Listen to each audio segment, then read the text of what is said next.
ನಮಸ್ಕಾರ. ಸದಾನ್ ಬಾಬ್ನಿ ಯೂಟ್ಯೂಬ್ ವಾಹಿನಿಗೆ ಸ್ವಾಗತ. ಅಧಿವೇಶನದಲ್ಲಿ ಏನು ಮಾತಾಡಬೇಕು, ಏನು ಮಾತಾಡಬಾರ್ದು, ಯಾವ ರೀತಿ ಚರ್ಚೆ ಆಗಬೇಕು ಅನ್ನೋದು ಉತ್ತರ ಕರ್ನಾಟಕ ಶಾಸಕರು 96 ಶಾಸಕರು, ನೀವು ಕಲ್ಯಾಣ ಕರ್ನಾಟಕ ಮತ್ತು ಕಿತ್ತೂರು ಕರ್ನಾಟಕದವರು 96 ಶಾಸಕರಿದ್ದಾರೆ ಉತ್ತರ ಕರ್ನಾಟಕದವರು.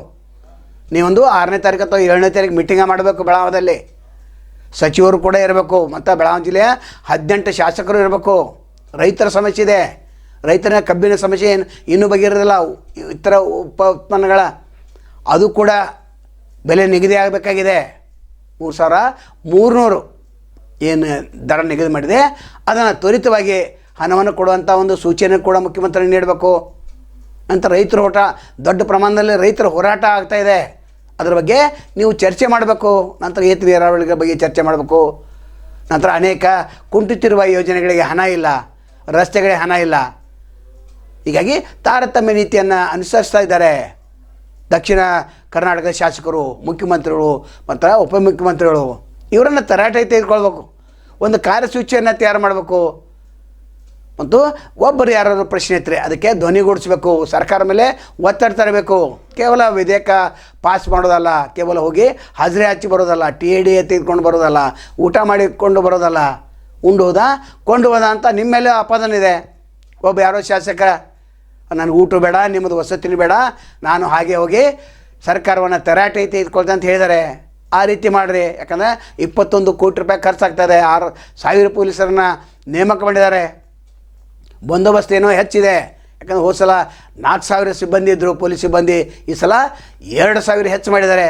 ನಂತರ ಪ್ರತಿ ಸಲ 10% ಏನು ಬಾಡಿಗೆ ದರ ಹೆಚ್ಚಿದೆ. ಅದರ ಬಗ್ಗೆನೂ ಕೂಡ ಇಲ್ಲಿ ನೀವು ಚರ್ಚೆ ಮಾಡಬೇಕು. ಸದನದ ಒಳಗಡೆ ಮತ್ತು ಹೊರಗಡೆ ಕೂಡ ಇದು ಅತ್ಯಂತ ಮಹತ್ವದ್ದು. ನಂತರ ಕಚೇರಿಗಳ ಸ್ಥಳಾಂತರ ಅದಾಗಬೇಕು. ಇಲ್ಲಾಂದರೆ ಉತ್ತರ ಕರ್ನಾಟಕ ಪ್ರತ್ಯೇಕ ರಾಜ್ಯ ಕೊಡಬೇಕಂತ ಒಂದು ಬೇಡಿಕೆ ನೀಡಿ. ಈ ಸಲ ಬೇಡಿಕೆ ನೀಡಬೇಕು. ಚಿಕ್ಕೋಡಿ ಜಿಲ್ಲೆ ಹೋರಾಟ ಅದು 30 ವರ್ಷದಿಂದ ಇದೆ, ಅದರ ಬಗ್ಗೆ ಚರ್ಚೆ ಮಾಡಬೇಕು. ಮಹಿಳೆಯರ ಬಗ್ಗೆ ಸಮಸ್ಯೆ ಇದೆ, ಅಂಗನವಾಡಿ ಕಾರ್ಯಕರ್ತರ ಸಮಸ್ಯೆ ಇದೆ, ಆಶಾ ಕಾರ್ಯಕರ್ತರ ಸಮಸ್ಯೆ ಇದೆ. ಅವ್ರು ಸರಿಯಾದ ದುಡ್ಡು ಬಿಡುಗಡೆ ಆಗ್ತಾಯಿಲ್ಲ. ಹೀಗಾಗಿ ನಿನ್ನೆಯಿಂದ ಆಶಾ ಕಾರ್ಯಕರ್ತರು, ಅಂಗನವಾಡಿ ಕಾರ್ಯಕರ್ತರು ಏನು ಹೇಳ್ತಾರೆ ಕೇಂದ್ರ ಸರ್ಕಾರಕ್ಕೆ, ನಿಮ್ಮ ಪಾಲಿನ 90% ಏನು ಅನುದಾನ ಬರ್ತಾಯಿತ್ತು ಈಗ 60% ಮಾಡಿದರೆ ಯಾಕೆ? ಕೇಂದ್ರ ಸರ್ಕಾರವನ್ನು ತರಾಟೆ ತೆಗೆದುಕೊಳ್ಬೇಕು. ನೀವು 40% ಕೊಡಬೇಕಾಗ್ತಿದೆ, ಈಗ 10% ಕೊಡಬೇಕಾಗಿತ್ತು, ಈಗ 40% ಕೊಡೋಂಥ ಪರಿಸ್ಥಿತಿ ನಿಮಗೆ ಬಂದಿದೆ. ಅದ್ರ ಬಗ್ಗೆ ಚರ್ಚೆ ಮಾಡಬೇಕು, ಕೇಂದ್ರ ಮೇಲೆ ಒತ್ತಡ ತರಬೇಕು. ನಂತರ FRP ರೇಟ, ASP ಬಗ್ಗೆ ಚರ್ಚೆ ಮಾಡಬೇಕು. ತೂಕ ಯಂತ್ರ ಇನ್ನೂ ಕೂಡಿಸಿಲ್ಲ. ರಾಜ್ಯದಲ್ಲಿ 81 ಸಕ್ಕರೆ ಕಾರ್ಖಾನೆಗಳಿವೆ, 69 ಪ್ರೈವೇಟ್ ಇವೆ, 11 ಸಹಕಾರಿ ಇವೆ, 1 ಸರ್ಕಾರಿ ಸ್ವಾಮ್ಯದಿದೆ. ಅಲ್ಲಿರ್ತಕ್ಕಂಥ ಸಕ್ಕರೆ ಕಾರ್ಖಾನೆ ಮಾಲೀಕರ ಬಗ್ಗೆನೂ ಚರ್ಚೆ ಮಾಡಬೇಕು. ಇನ್ನು ಸಕ್ಕರೆ ಫ್ಯಾಕ್ಟ್ರಿ ಮಾಲೀಕರು ಇಳುವರಿ ಬಗ್ಗೆ ತಲೆ ಕೆಡಿಸ್ಕೊಳ್ಬಾರ್ದು, ತೂಕದ ಯಂತ್ರದಲ್ಲಿ ಮೋಸ ಮಾಡಬಾರ್ದು. ನಂತರ ಮುಂದಿನ ವರ್ಷ ಆದರೂ 4,500 ಕೊಡಬೇಕು. ನಂತರ ಒಂದು ಸಕ್ಕರೆ ರೇಟ್ 70% ಮತ್ತು 30% ದರ ಯಾವ ರೀತಿ ಕೊಡಬೇಕು ಅನ್ನೂ ಕೂಡ ನೀವು ಚರ್ಚೆ ಮಾಡಬೇಕು. ಯಾಕಂದರೆ ವಾಣಿಜ್ಯ ಏನು ಸಿಲಿಂಡರ್ ಇದೆ ಅದಕ್ಕೊಂದು ಬೇರೆ ರೇಟ್ ಇದೆ, ಗೃಹ ಬಳಕೆಗೆ ಒಂದು ಸಿಲಿಂಡರ್ ರೇಟ್ ಬೇರೆ ಇದೆ. ಹಾಗೆ ಸಕ್ಕರೆ ಕೂಡ ಉದ್ಯೋಗಪತಿಗಳಿಗೆ ಒಂದು ರೇಟ್ ಬೇರೆ, ನಂತರ ಗೃಹ ಬಳಕೆಗೆ ಏನು ಉಪಯೋಗ ಮಾಡ್ತಾರೆ ಅದೊಂದು ರೇಟ್ ಬೇರೆ ಇಡ್ರಿ. ಹೀಗೆ ಮಾಡೋದು 5,000 ರೂಪಾಯಿವರೆಗೆ ಕಬ್ಬಿನ ರೇಟ್ ಕೊಡ್ಲಿಕ್ಕೆ ಬರ್ತೈತೆ ಪ್ರತಿ ಟನ್ನಿಗೆ. ನಂತರ ಇತರ ಉತ್ಪನ್ನಗಳು, ಕೋಜನ್ನ ಅದ್ರ ಬಗ್ಗೆ ಚರ್ಚೆ ಆಗಬೇಕು. ನಂತರ ಇಥಿನಾಲ್ ಬಗ್ಗೆ ಚರ್ಚೆ ಆಗಬೇಕು. ಇಥಿನಾಲ್ ಗುಜರಾತಲ್ಲಿ 11 ಸಕ್ಕರೆ ಫ್ಯಾಕ್ಟ್ರಿ, ಅಲ್ಲಿ 71% ಇಥಿನಾಲ್ ಹಂಚಿಕೆ ಮಾಡ್ತಾಯಿದ್ದಾರೆ. ನಮ್ಮಲ್ಲಿ 81 ಸಕ್ಕರೆ ಫ್ಯಾಕ್ಟ್ರಿ, ಇಲ್ಲಿ ಕೇವಲ 30% ಇಥಿನಾಲವನ್ನು ಹಂಚುವಂಥ ಒಂದು ವ್ಯವಸ್ಥೆ ಕಡ್ಡಾಯವನ್ನು ಮಾಡಿದ್ದಾರೆ. ಇದನ್ನು ಕೂಡ ಕೇಂದ್ರ ಸರ್ಕಾರವನ್ನು ತರಾಟೆ ತೆಗೆದುಕೊಳ್ಬೇಕು. ಸದನದಲ್ಲಿನ ಎಲ್ಲವನ್ನು ಪಕ್ಷ ಭೇದ ಮರೆತು ನೀವು ಮಾಡಬೇಕು. ಹೀಗಾಗಿ ಇಲ್ಲಿ ಇರ್ತಕ್ಕಂಥ ಅನೇಕ ಸಮಸ್ಯೆಗಳಿವೆ. ರೈತರ ಸಮಸ್ಯೆ ದೊಡ್ಡ ಸಮಸ್ಯೆ ಇದೆ.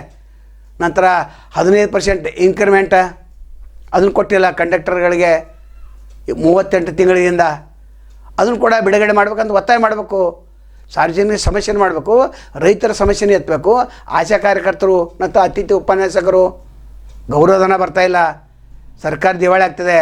ಶಕ್ತಿ ಯೋಜನೆ ಬಗ್ಗೆ ಬಂದ್ ಮಾಡ್ರಿ ಅಂತ ಒಂದು ದೊಡ್ಡ ಧ್ವನಿಯನ್ನು ಎತ್ತಬೇಕು. ನಿಮ್ಮ ಪಕ್ಷಕ್ಕೆ ಟಿಕೆಟ್ ಕೊಡ್ತಾರೋ ಬಿಡ್ತಾರೋ ಗೊತ್ತಿಲ್ಲ, ಆದರೆ ಜನರ ಬಗ್ಗೆ ನೀವು ಯಾವ ಧ್ವನಿ ಎತ್ತೀರಿ ಆವಾಗ ಜನ ನಿಮ್ಮನ್ನು ಕೈ ಹಿಡ್ತಾರೆ.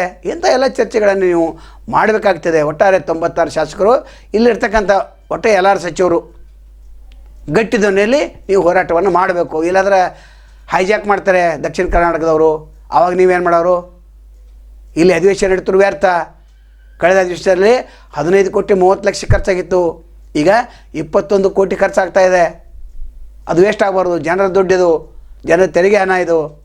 ಇದ್ರ ಬಗ್ಗೆ ಸಮಗ್ರವಾದಂಥ ಚರ್ಚೆ ಮಾಡಿ ಸದನದಲ್ಲಿ ಹಾಜರಾಗಬೇಕು, ತಯಾರಾಗಿರಬೇಕು. ನಾನು ಚಿಕ್ಕೋಡಿ ಜಿಲ್ಲೆ ಬಗ್ಗೆ, ಚಿಕ್ಕೋಡಿ ಏನು ಶಾಸಕರಿದ್ದಾರೆ ಆ ಭಾಗದ ಶಾಸಕರು 3-4 ತಾಲೂಕದ್ದು, ಅವರು ಕೂಡ ಧ್ವನಿಯನ್ನು ಎತ್ತಬೇಕು. ನಾಳೆ ಮತ್ತೊಂದು ತಮ್ಮನ್ನು ಭೇಟಿಯಾಗ್ತೇವೆ.